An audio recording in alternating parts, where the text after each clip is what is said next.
Lunch break is 60 minutes. Short and sweet. I was working 50-plus hours weekly for a huge corporate bank on salary.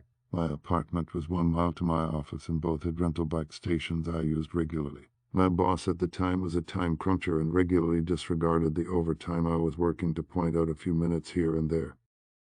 One day I went home for lunch, walked my dog, got on my bike, and within 30 seconds was hit by a car. MTs were called to the scene, but nothing was broken. Clothes were ripped and I had road rash blood. Called my boss to let her know I'd be back a little late due to the crash, and she told me lunch was to be 60 minutes only and I would face repercussions if late. So I didn't go home and change, went right back to work, where the head of the department immediately called me and, seeing my ripped, bloody attire, explained what happened and told them I would not take more than 60 minutes ever again, regardless of circumstances. My boss was pleased, but I was sent home to change. A few weeks later they asked me why I stopped working 50-hour weeks. Well, if lunch is only 60 minutes and work is only 8 hours, and I haven't worked overtime since.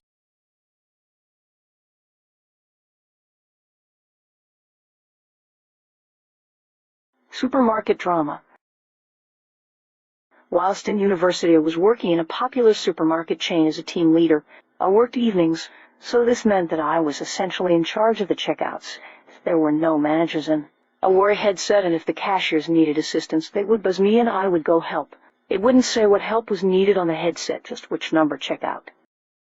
One night, I am in the middle of the store putting away some abandoned items. My headset tells me checkout for needs help. On it.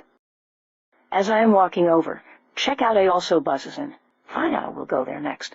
It takes a good couple of minutes before I get to checkout 4. Some discounted items weren't going through and I needed to authorize something.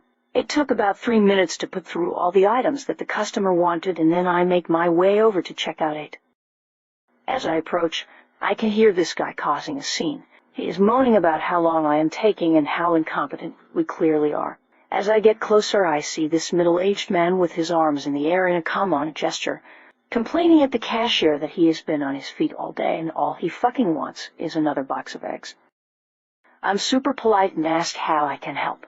He turns with the biggest frown, and I fully expect him to rip me a new one, but alas, he suddenly looks sheepish and his body visibly shrinks in with shame. You see, Redditors, I was 8 months pregnant at the time and as big as a house. The cashier explains that the eggs the man chose are broken and he needs a new box. Immediately he says, I can go get them. There isn't even a queue behind him.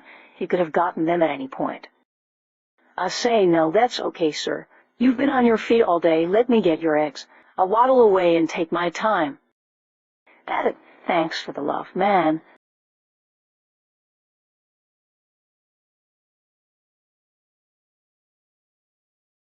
I expect this parking situation to be solved immediately without additional emails or text messages. Okay, done. I originally posted this to r/usWholeTax, but it was pointed out that it probably belongs here. I am a building manager and I took over to residential apartment blocks. Part of my duties include assigning parking spots. Due to the incompetence and neglect of the previous management company, I inherited a parking lot which was a complete organizational disaster, multiple tenants believing they had been assigned the same spot, tenants parking in spots but not paying, etc. And of course the parking map, which is supposed to be regularly updated, had not seen an update in almost 16 months. A situation arose where two tenants were fighting over the same parking spot. Instead of coming to management to resolve, they engaged in a nasty gram war which consisted of them leaving mean notes on each other's car. Eventually this dispute spilled over, and I was contacted by one of them. The conversation was simple but plain.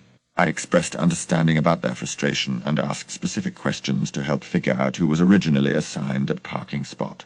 I explained how previous management failed to maintain order in the parking map, and that I would cheerfully resolve the issue. Instead of replying to my simple questions, when were you assigned a spot? When did you sign your lease? They sent me an all-caps email which, in part, read, I do not have to answer any questions, and I expect this parking situation to be resolved immediately with no more emails or text messages. Where, if they had just answered my questions, I could have resolved the situation. I suspected they were the original tenant assigned the spot, and it was indeed theirs. But since they would not answer questions and insisted on resolution immediately, I did what I could. I assigned the other tenant that spot, and I replied, in order to resolve the issue without communication, you are now assigned spot number 64. If you continue to park in spot 35, you will be towed immediately, as it is now assigned to a different tenant. I gave them the spot right next to the dumpsters. Now they can enjoy the stench of rotting garbage and a cloud of wasps every trip to the car, which is also 100 meters further away from the doors. 2 days later, they approached me in person and apologized for their behavior. I said, "No worries, I don't hold grudges." They asked if I could reassign them their old spot. No.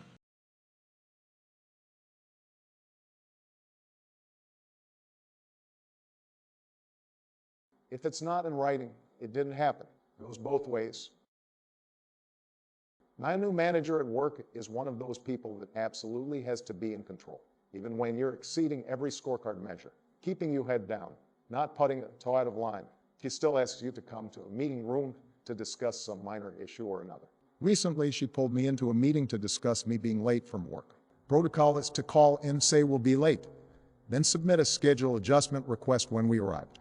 She accused me of not calling in or submitting a request, but was able to prove I did. Only instead of leaving it at that, she insisted I now needed to call her and explain why I was late. That's not the process, I told her, and she said she was making a new one. So now I call her at 6 a.m. on her day off to let her know if I'm going to be late. She also had a meeting with me because my scorecard for a stat was 99 out of 100, with a target of 50. She had to point out the 1 out of 100 I missed. She also did the same for a handling time issue where I am hitting an average of 600 seconds with a target of 1,500. She needed to tell me about a call I took to Long Island. Suffice to say, complaints have been raised to her manager. Following an incident where she was asked to follow up on something for me and claimed if it's not in writing, it didn't happen. I've been asking for everything in writing and repeat that mantra back to her when she claims to have told me something. Last week, she asked me to see her after my call. I walked over and she wasn't there, so went back to my desk. She asked me why I didn't stay around, and I reminded her of the time she put in writing that I wasn't to spend more than 1 minute waiting for her if she asked to see me and was to go back to my desk to take calls, not wasting time. She asked me to come over again, and when I did, she wasn't there. This repeated twice more before my shift was over. The time I documented, logged out at 14:35 p.m., came to your desk. You were not there. Spent 45 seconds waiting, returned to desk and took another call at 14:38 p.m. in chat. She messages me to ask what time I finish.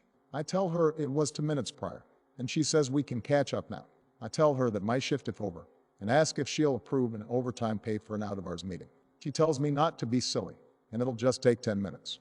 I refuse and say if I don't get paid, we can do it tomorrow when I am being paid. She's typing the not, then typing the not, choosing her words. I know she's angry at being challenged, and she decided to employ one of the tactics she used when she managed a team for a company where this was standard practice. Okay, well, if you like to go home now, I can always make it a formal meeting.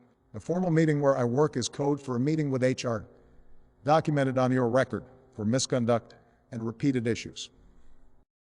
She thinks she's won. Not a problem. Make a formal meeting. Ensure I have 24 hours notice. Send a formal invite, and I will bring a support person with me. I log out and leave, but not before grabbing screenshots and saving a copy of the chat logs. Next day, she's called my bluff and has a meeting scheduled. I send it to my union rep, and she comes in on the day. HR sits down with us and opens with, "So we're here today to discuss some concerns. Your team leader asked you to attend an off-the-cuff catch-up 3 times, and for some reason you refused." I quickly clarify what actually happened. My manager claims otherwise, and I repeat her mantra, if it's not in writing, it didn't happen. Then I supply receipts, her demands to put things in writing, her chat, my timestamps, my call logs, and her message to me afterwards. My union rep stares at the two of them with a small smile and asks, "So do you maintain the position that employees should attend meetings unpaid, and that misconduct investigations are a good use of resources if they refuse?" HR said there may have been a miscommunication and that I could return to work. I have it put in writing that I am not accused of any misconduct and have been cleared of any false accusations, with nothing documented on my staff file. Yesterday, my team was advised that our team leader had decided to pursue opportunities outside of the company. We were getting a new manager. Edit, Small comment to those that say it's a shitty place to work. Full disclosure, it's actually not. The job is satisfying on a personal and ethical level. I deal with vulnerable people and help them. Pay and perks are great, and the people are great to work with.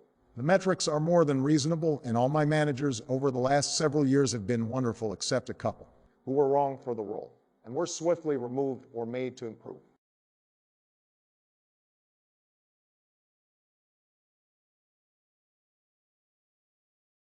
Did you recognize all of the voices? Leave your guesses in the comments.